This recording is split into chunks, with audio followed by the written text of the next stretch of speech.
Hello everyone, today we meet for the review of Survivor Series 2023, which was a completely crazy show.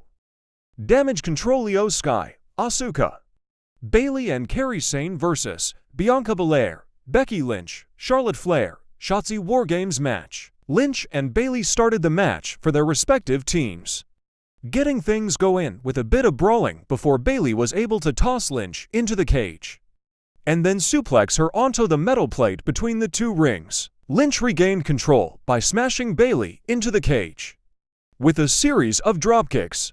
Lynch locked in the disarm her, but Dakota Kai poked her with a kendo stick through the cage, which Bayley used to hit Lynch several times until Shotzi entered the match. Sky and Bayley brought the fight to Lynch, putting her down with a tandem superplex before turning their attention to Shotzi, whose team took back the advantage when Belair entered the match. Belair didn't bring any extra weapons, instead whipping Sky and Bayley with her double braids. Shotzi threw a trash can and several chairs into the ring before taking the fight to Bayley. After watching Shotzi and Lynch work over Bayley, Sky was the next woman in, bringing a chain to the ring to attack her opponents. Asuka misted Shotzi in fairly short order before drop-kicking Lynch, who had been put inside a trash can from the top rope after a run of dominance by Damage CTRL.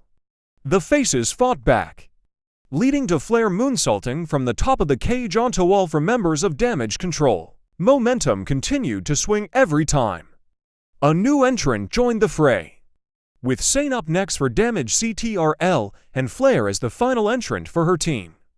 The first true highlight moment of the match came when Sky was given a trash can by Kai. She then put the can over her head and torso and dove from the Lynch, hitting a manhandle slam from the second rope through a table for the win.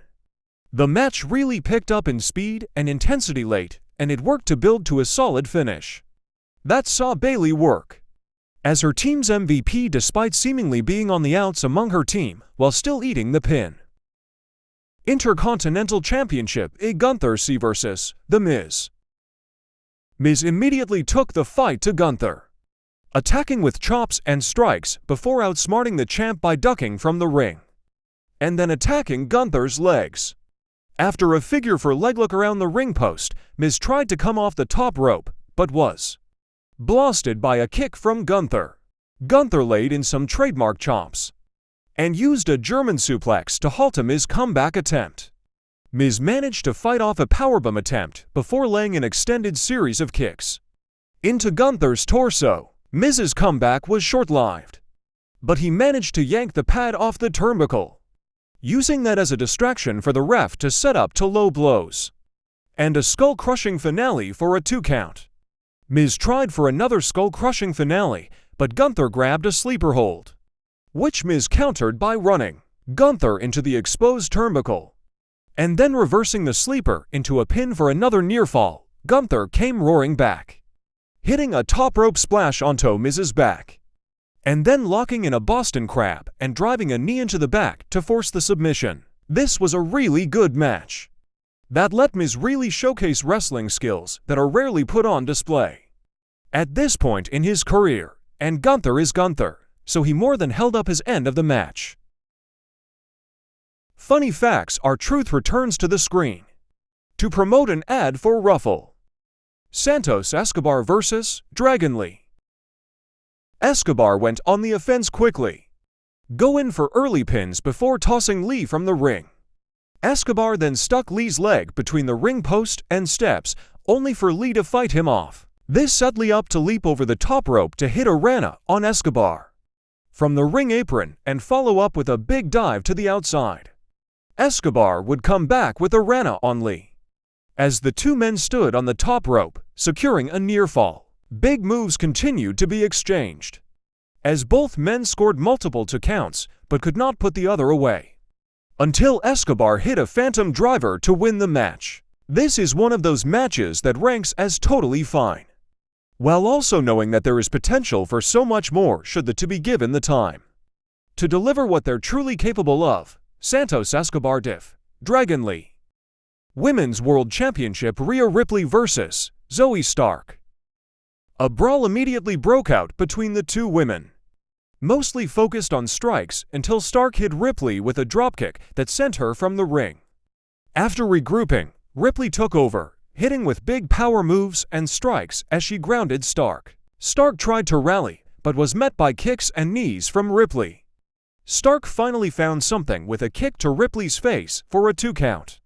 Stark countered Riptide into a suplex for another near fall. Ripley countered the Z360 before delivering a headbutt. And Riptide for the pinfall, short, to the point, and with no surprises. Though Stark was given enough to come out of the match looking good. Rhea Ripley diff, Zoe Stark to retain the title. Finn Balor, Damian Priest, Drew McIntyre. Dominic Mysterio and JD McDonough vs. Cody Rhodes, Seth Rollins, Randy Orton. Jey Uso and Sami Zayn War Games match. Throughout the night, it was said that Orton wasn't at the arena, with Judgment Day celebrating the fact and Zayn insisting to his teammates that Orton would show up. When it mattered most, Rollins and Balor started things off for their teams. Rollins fired Balor into the cage several times. Knowing he would be at a disadvantage, 5 minutes later, Balor was quick to return the favor, sending Rollins into the cage several times, and eventually hitting Rollins with a backdrop onto the metal plate connecting the 2 rings. McDonough was the first man out of the cage, though he was kicked by Rollins before he could enter the cage. McDonough grabbed a pair of kendo sticks before getting into the cage, and he and Balor started to wear Rollins out with the weapons. Uso was in for his team next, taking the heat off Rollins, who had been brutalized by Balor and McDonough. McIntyre watched on, desperately wanting to get to the ring and at Uso, but when the time came, Priest stopped him and said they were sticking to the plan before walking to the cage. Mysterio quickly found himself surrounded by all 4 members of the other team, with all of them laying in stomps. After the Judgment Day team got back involved, Priest and McIntyre chokeslammed Rhodes, Zayn and Rollins before McDonough hit Zayn with a moonsault. Priest then put Rollins through the table with a razor's edge. The 10-second countdown hit, and nothing happened before Rhea Ripley's music hit, and she ran to the ring with the Money in the Bank contract, ready for Priest to cash in, but before that could happen, Orton's music hit and he made his way to the ring, officially starting the match. Orton ran through Mysterio and McDonough before dropping Balor with a hanging DDT as McIntyre and Priest watched on, waiting for a shot. After a brief brawl involving all 10 men, Orton led his team in all hitting hanging DDTs. Orton and Uso stared each other down before Orton hit Mysterio with an RKO, kicking off a series of finishers from the team. McDonough tried to flee the cage, but was trapped on top of the cage by Zayn and Rollins, who looked down at Orton and launched him from the cage into an RKO. Rhodes dropped Priest with Crossroads, and that was all she wrote. There were obviously a lot of stories at play coming into the match, but no real payoffs to any of them, and the match did lack some of the chaos the women brought earlier in the night. That said, Randy Orton is back and got to hit one of the wildest RKOs in his career. At the end of the match, a completely crazy moment occurs. Cult of Personality music resounds in the Chicago arena. Punk makes its return after almost 10 years' absence. CM Punk returned to WWE following the conclusion of the main event. The crowd exploded when his music hit and Punk made his way to the entrance ramp. Punk posed and celebrated with the crowd as the show went off the air.